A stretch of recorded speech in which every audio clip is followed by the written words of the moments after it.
Each season, summer, fall, and winter, spring, the Loft schedules a huge variety of writing classes.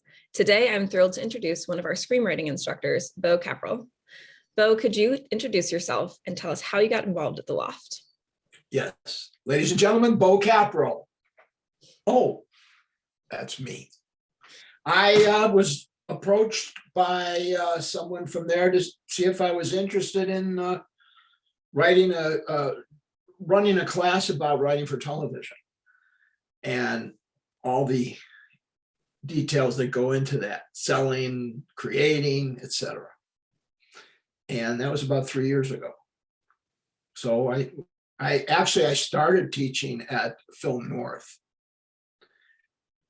Maybe that's how they heard about it. But anyway, it's worked out great. I love the classes at the Loft. And this is unsolicited, but they're the best classes that I have, really.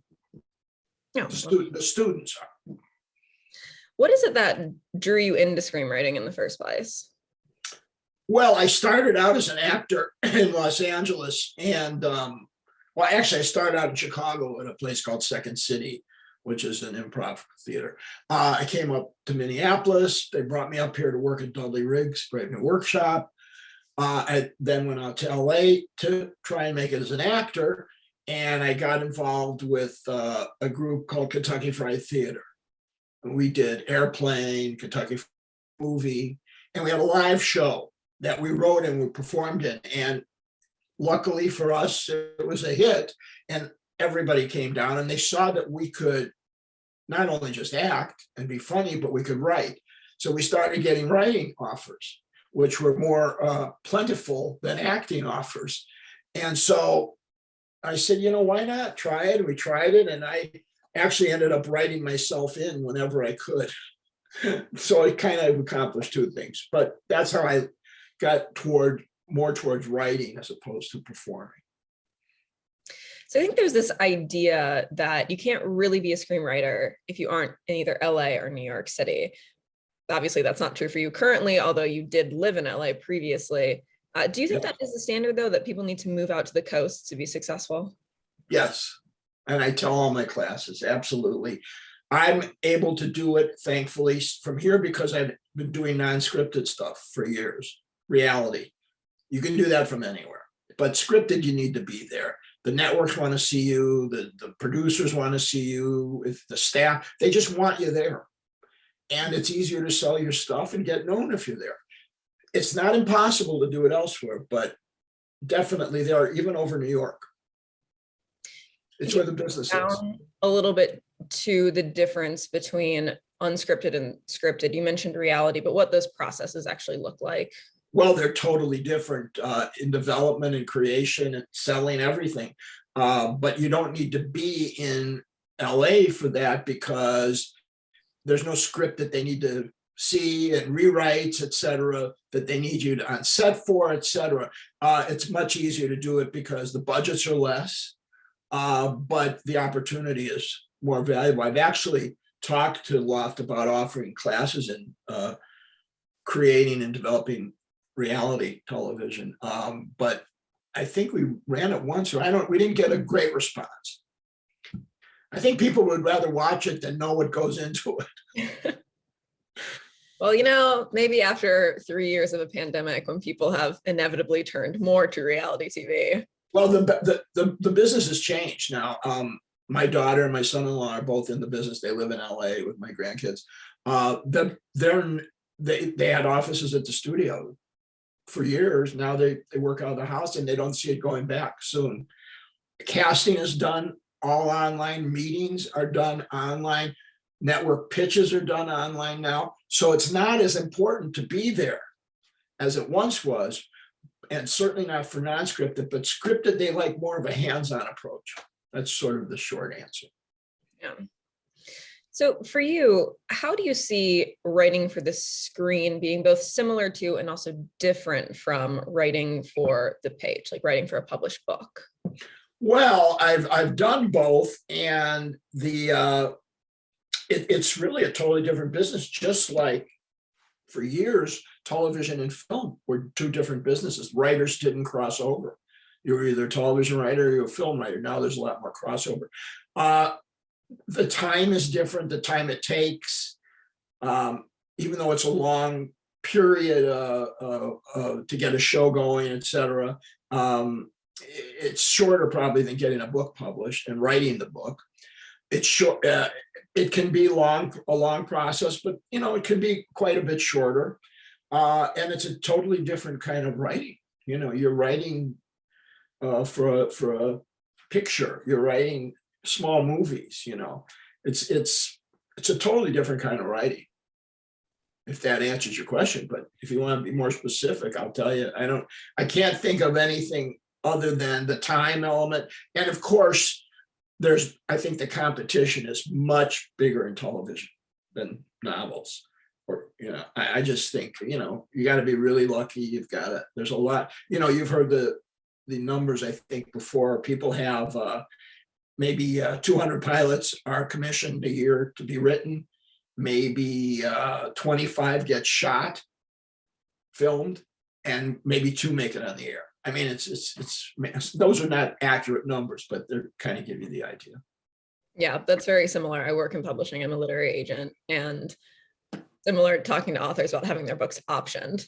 It's like, just because it gets optioned, there's still a really slim chance it's going to be made into anything. That's very good that you brought that up. 2 of my students from the last class I taught for Loft, both had their books sold to Paramount. One is a feature and one is a TV series. And I'm actually continuing to work with one of the ladies on a project of her own that we're kind of doing together. They won't even commit to her for being a staff writer if the show goes, because she doesn't have the credits, etc. But that's certainly one way. The rights to certain pieces are often grabbed up by studios or production companies. Intellectual property, they call it, and that's one way to get into the business, but it's still a battle. Here's a woman who had a very nice, well-written book, well received, and they're not even letting her write the pilot. So yeah, that is something else. When a book gets optioned, it's like, oh, you're probably not going to be involved in the process. Yeah, and it's unfortunate. You will be if you have some credits. Yeah, unfortunately, but that's the way the business works. So for potential students and people who are they're interested, but they're sort of like, I feel like I'm never going to make it. Why should I even take the class? What would you tell them? I would say you're going to learn a lot more than just selling a show or an idea. You're going to learn how the business of television works. And I don't mean electronically. I mean, the creative process. How do you develop an idea? Who do you sell it to? How do you sell it? How do you get things like that? Everything that's involved in the whole picture of creating a show and selling it or trying to sell it. We cover everything. So it's an 8-week class, 2 hours a week, and there's a lot. And then we also work toward developing each student's particular project if they have one, to get them going. As I like to say it, to help them create their calling card, because that's what it is. The chances of it getting made are slim, but if it's a good script, it can open a lot of doors for them. Yeah. When I got my master's in creative writing, and one of the things that came up a few times was students who are really good at writing dialogue and really good with pacing, who other parts, of the craft of writing they sort of struggled with. That was some of our professors were like, you should really think about writing for script writing. So those are 2 major parts of it. Yeah, they are. And not everybody's good at everything. I'm strong at dialogue and editing. I'm not necessarily strong at other, locations or even the whole plot, breaking down scene by scene. Sometimes it's tedious and it can be for everyone, but that's not my strength. So I work with a partner when I need to,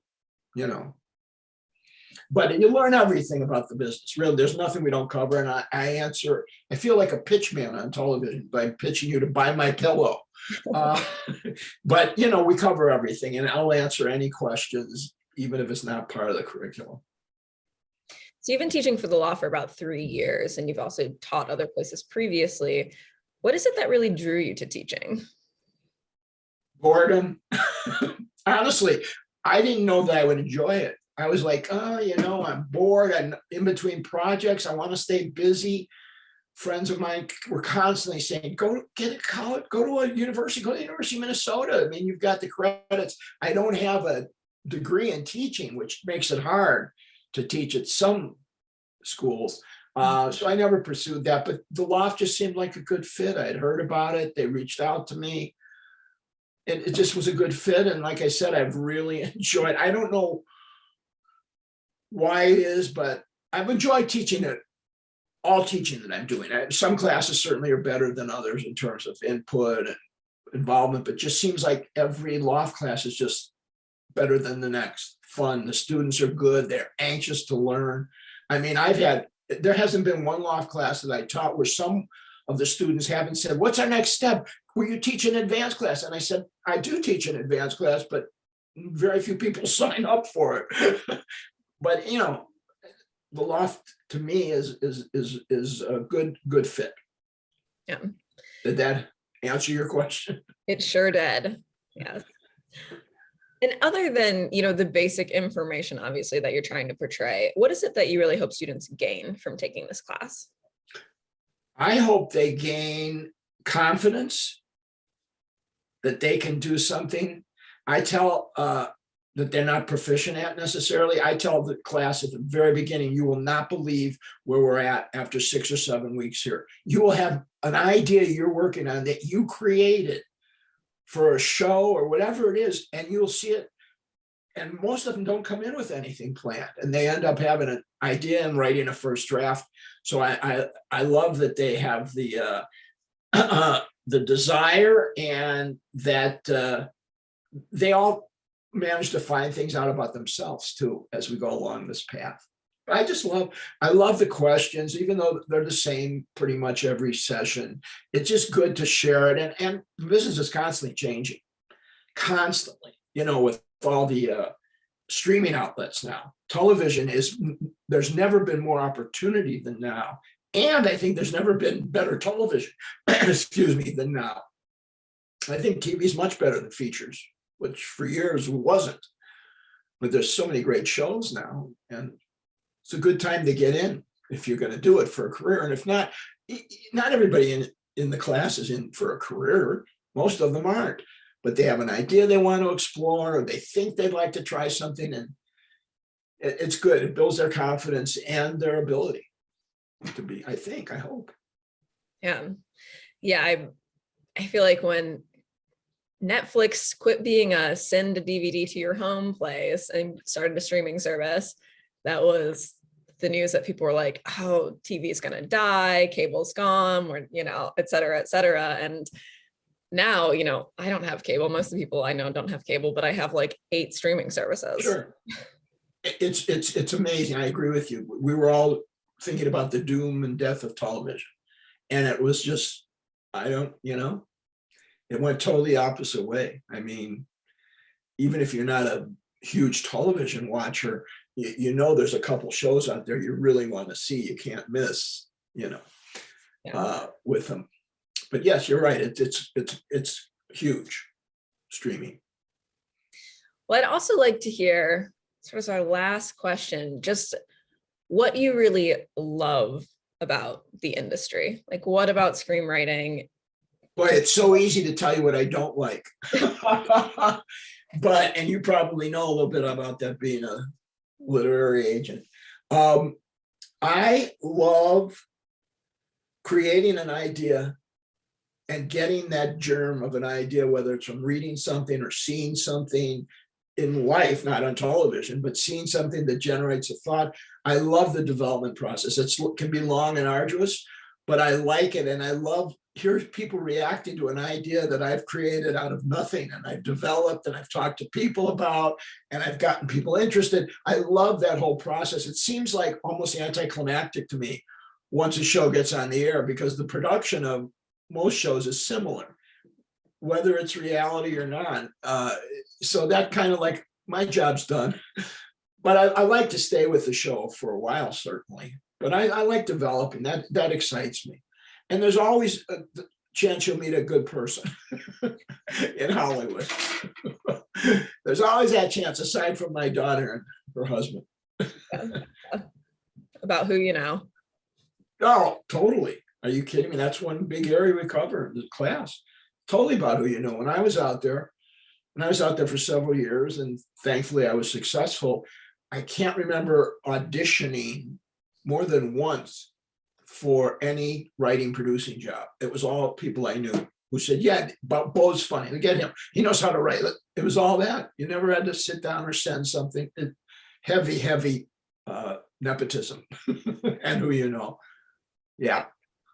That hasn't changed. I mean, I feel like that people think about traditional publishing and that's a big part of it. And they'll say it's not quite so much anymore, but talking about intellectual property, even in the publishing world, those IP jobs, that's editors reaching out to me, and saying, hey, I want your writer. More so than submitting things, Are you based here in Minnesota? I am, yeah. I live in the Twin Cities. Okay. What company are you with? I'm with the Jennifer DiCiara Literary Agency. So they're in New York. Yes, I know them. I've heard of them. Yeah, so I've been remote for my entire career with them, which is nice. Oh, great. I actually have some correspondence from them that I'll talk to you about off camera. Yeah. Keep all the industry secrets off. Well, not a secret. But anyway, that's interesting to know that you're here and working for them. There goes a response to your question about, do you have to be there? Depends on what you're doing. Good. Well, I appreciate all the time that you've taken to be with us, to talk about your career, to talk about your class. For our listeners, you can find Bo's classes as well as our full lineup by visiting loft.org/classes. And again, thank you so much for being here with us. Thank you, Savannah. I enjoyed it.